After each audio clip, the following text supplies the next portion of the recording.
Good afternoon on this wonderful Thursday afternoon.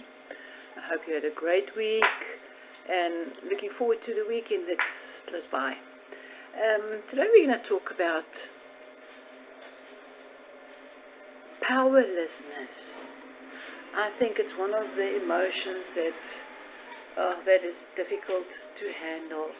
I was sitting in court the other day and a guy was appearing, youngster, in his 20s I guess, and he's a convicted prisoner, so he already committed a crime and was very convicted, and he was there on the second charge, but they were postponing his matter for him to go to Sterkfontein Hospital for observation.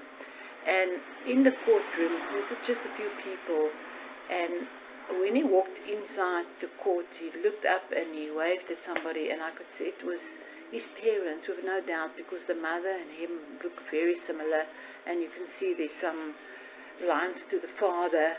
And he stood there in front of the magistrate, and they just postponed it to Sterkfontein for observation.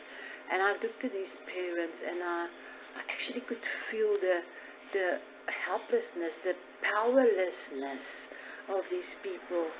I think every parent, or most parents, want to keep their children happy. They want to help their children. They don't want their children to be in trouble. And it's natural for us to would want to take them out of the situation and help them and protect them.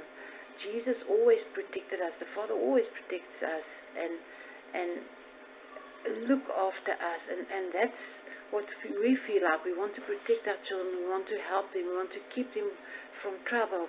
And these people just looked at their son, and I could feel this, and I thought, how powerless you are. You cannot do anything. You cannot go and take your child out of prison. You cannot go and take your child out of Sterkfontein, and it's definitely not your will for your child to be there.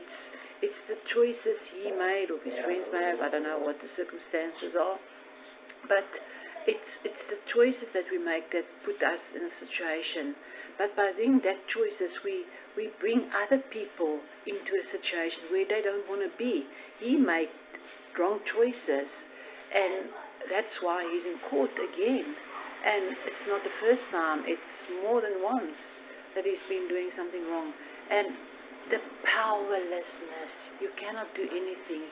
You feel you want to do something, but you cannot do something. You want to help, but you cannot help. And then I spoke to the Lord, and he says, I will keep you standing. He says in his word, it's written in his word, that he will keep us standing. He will stand like a rock. And then in Isaiah 7, I read that he says, unless your faith is firm, I cannot make you stand firm. So we cannot stand firm if we don't believe. If there's nothing to believe for, we cannot stand firm. So these people, these parents, had to stand firm in their faith and know that there is a God. Someday their child will change, and the circumstances will change, and he will become a better being, somebody that doesn't commit crime. And for that to happen, they need to stand in this faith. And then the Lord says, but if you don't have faith, I cannot make you stand. So we need to have faith in order to stand. So we cannot stand if we haven't got faith, because we need to have something to hold on, and that faith is Jesus Christ.